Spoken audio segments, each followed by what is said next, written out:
Mon essai de la semaine, le Porsche Cayenne 2024. Bienvenue, on roule au lac.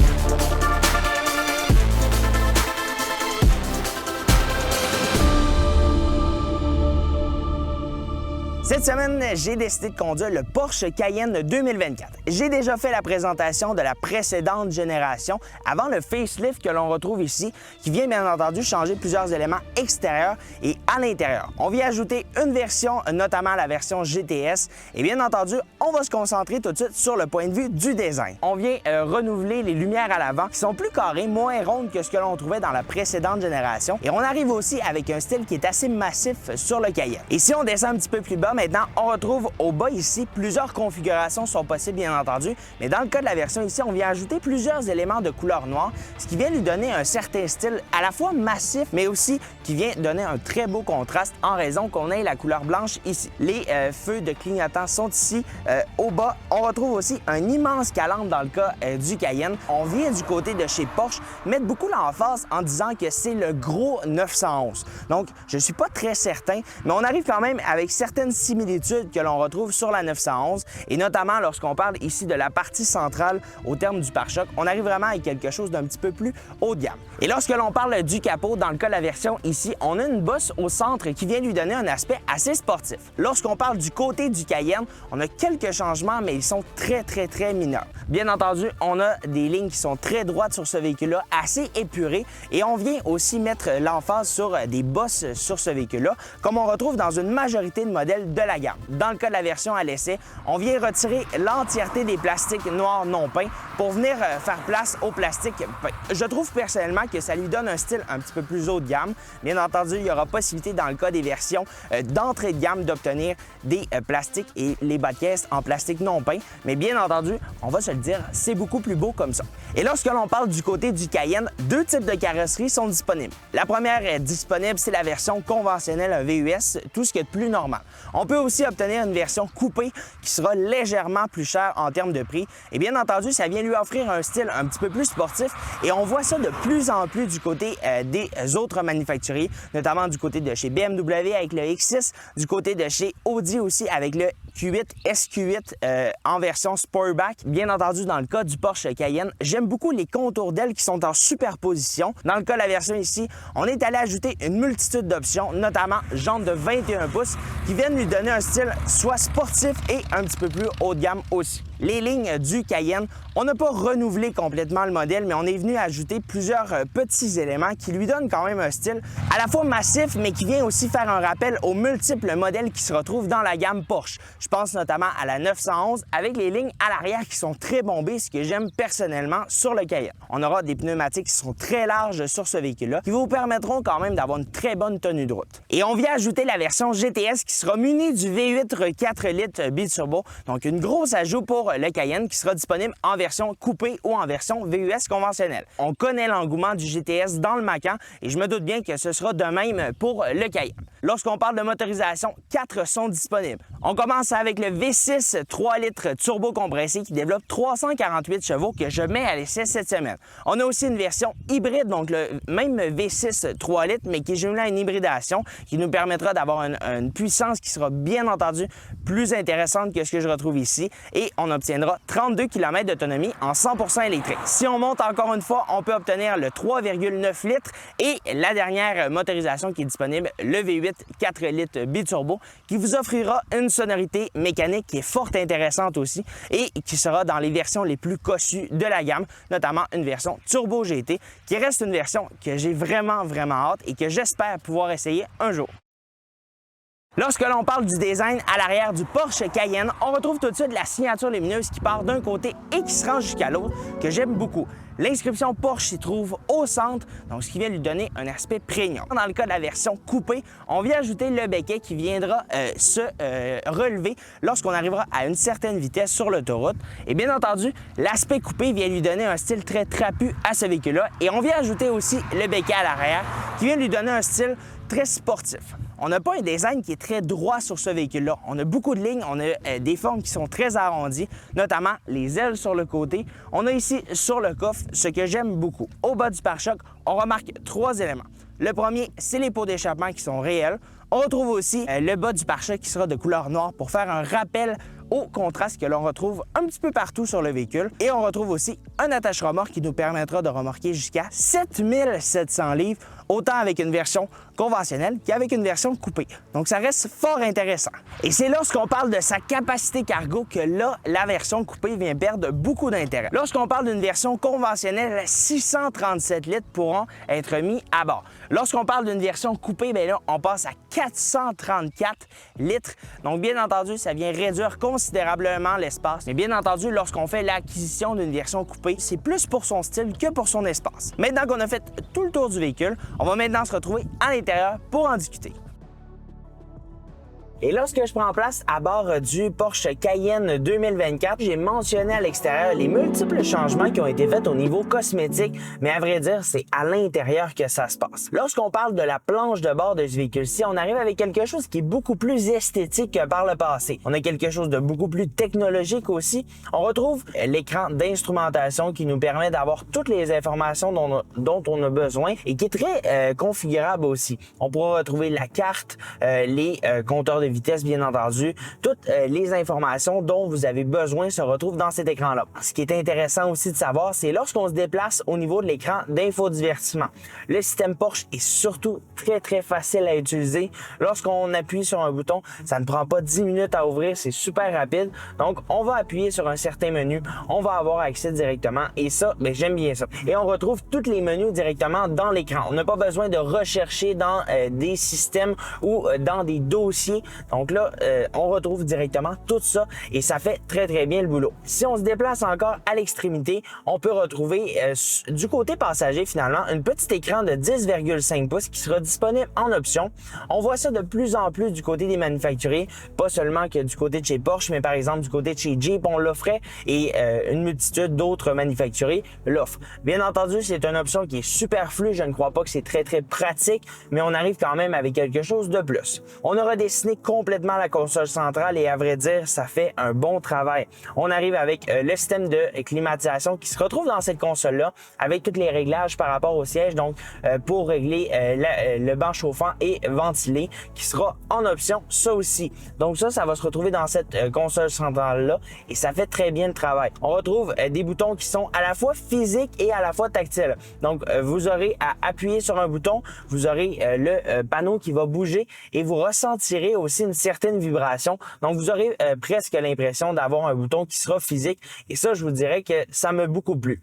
Ça m'est aucunement arrivé d'appuyer sur un bouton et l'action, finalement, se retrouve sur une autre option. Ça s'est toujours fait sur le bon bouton. Si je vous parle de la planche de bord, ça, c'est bien. Lorsqu'on parle de la présentation intérieure, on a quelque chose de très bien dans ce véhicule-ci. On a quelque chose de racé aussi. On a des belles lignes. On retrouve toujours l'horloge au centre du tableau de bord, donc au sommet, qui vient donner un aspect, bien entendu, haut de gamme et qui vient faire un rappel au passé. Maintenant, lorsqu'on parle de l'espace à bord, on a quelque chose de très bien. À l'avant, on a beaucoup d'espace, autant au niveau des jambes qu'au niveau de la tête, au niveau du corps finalement. On retrouve tout l'espace dont on a besoin. Dans le cas de la version que je conduis, on a l'option des sièges à 18 réglages, donc qui nous permet de pouvoir régler le côté pour avoir un soutien optimal. Même chose pour l'assise, donc ça, je peux vous dire, on peut la régler en longueur, en largeur, donc ça fait très bien. On peut avoir une assise qui va être un petit peu plus courte, mais avec un très bon soutien latéral. Et même chose sur le côté ici. Et je vous dirais que lorsqu'on prend une bretelle d'autoroute en mode Sport Plus, ben, on a le goût d'avoir le sentiment d'être bien maintenu dans le siège. Et ça, on a très bien réussi. Maintenant, bien entendu, lorsqu'on parle des sièges à l'arrière, ben là, dans ce cas-ci, on a tout autant d'espace et j'aime beaucoup le design qu'on a fait. Et dans le cas de la version que je conduis qui est équipée de l'intérieur rouge, on vient donner un petit style, vous le voyez à l'arrière de moi, on vient donner un petit style autour du siège, donc on a presque l'impression d'avoir exactement le même siège qu'à l'avant. Et je vous dirais que ça me plaît beaucoup, et surtout dans la configuration rouge qu'on arrive ici. Au niveau de son espace à la tête, c'est très restreint lorsqu'on parle d'une version coupée. Quelqu'un de 6 pieds 2, 6 pieds 3 va rapidement se trouver inconfortable. Dans mon cas, je suis pas très grand, donc à l'arrière, ça ne me pas gêné. Au centre, ma tête touche au plafond. Donc dans ce cas-là, ça devient un petit peu agaçant, mais dans une utilisation plutôt quotidienne où on va asseoir les enfants, par exemple, à l'arrière. Mais dans ce cas-ci, ne vous attendez pas à être gêné, ça va très bien se faire. Donc je voulais faire un petit rappel par rapport à la motorisation que je retrouve sous le capot ici. Donc j'ai le 6 cylindres, donc le V6 3 litres turbo compressé qui développe 384 chevaux, soi-disant 13 chevaux de plus que les anciennes versions, donc la précédente génération. On arrive avec un petit peu plus de puissance, un petit peu plus de piquant. Je vous dirais pas que c'est ma motorisation préférée. Je vous explique pourquoi. Parce que je trouve que cette motorisation-là est juste.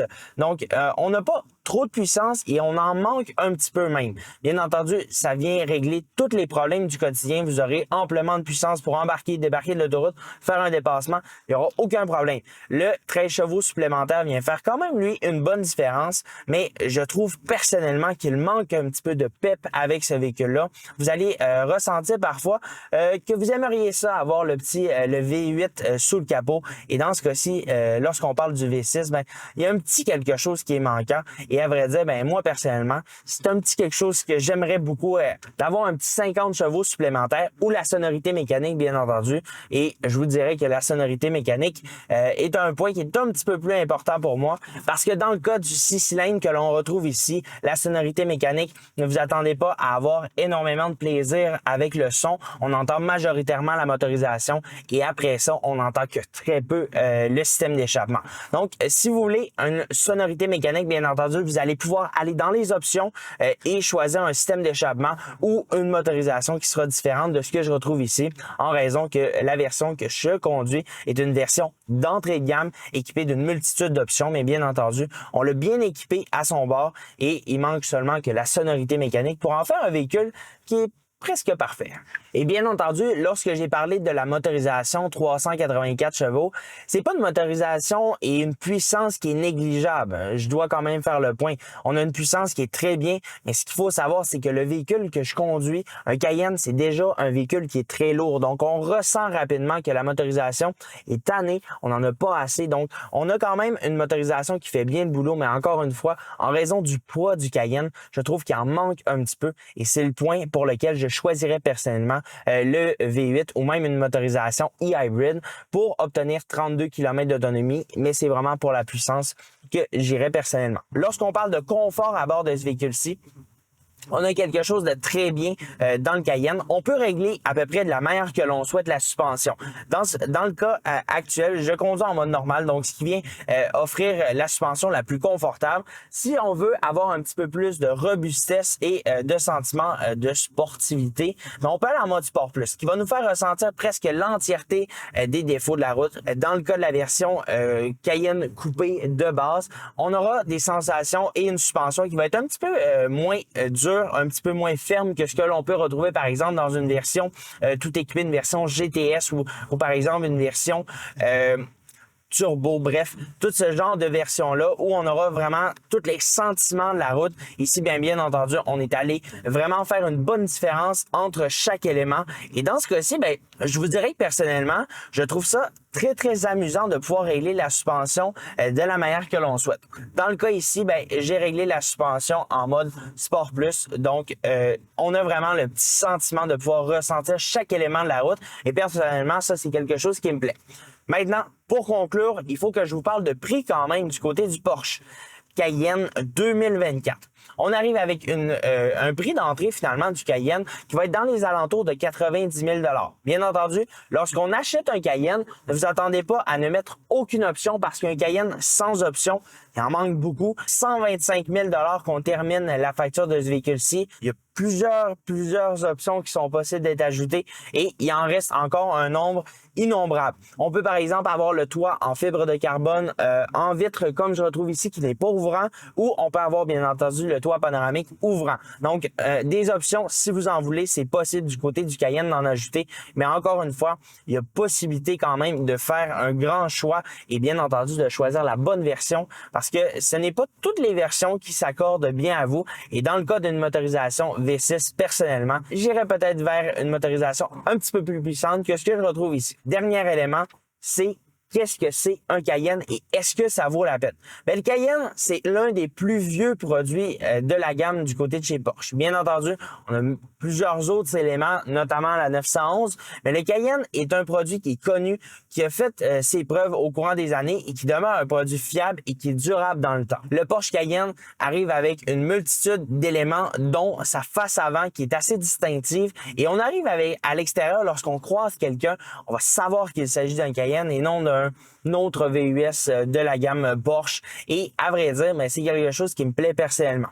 Maintenant, bien entendu, la facture, il faut quand même s'attendre à avoir un certain budget lorsqu'on fait l'acquisition de ce genre de véhicule-là parce qu'on arrive avec un prix de 125 000 et 95 000 $ en prix de base pour le Cayenne que je conduis. Donc, ce n'est pas négligeable. Un énorme merci à Centre Porsche Québec de m'avoir prêté le véhicule pour la semaine. J'ai pu faire un total de près de 350 km avec le véhicule et j'ai terminé ma course avec 12,7 litres au 100, ce que je considère quand même très bien, sachant que j'ai fait majoritairement de l'autoroute, beaucoup de villes aussi, on peut dire à peu près 150 km de ville et 200 km d'autoroute, donc ce qui peut être très intéressant. La consommation d'essence est quand même très bien dans le cas du Cayenne. Bien entendu, on peut s'attendre à avoir une consommation d'essence qui sera considérablement réduite lorsqu'on fait uniquement de l'autoroute.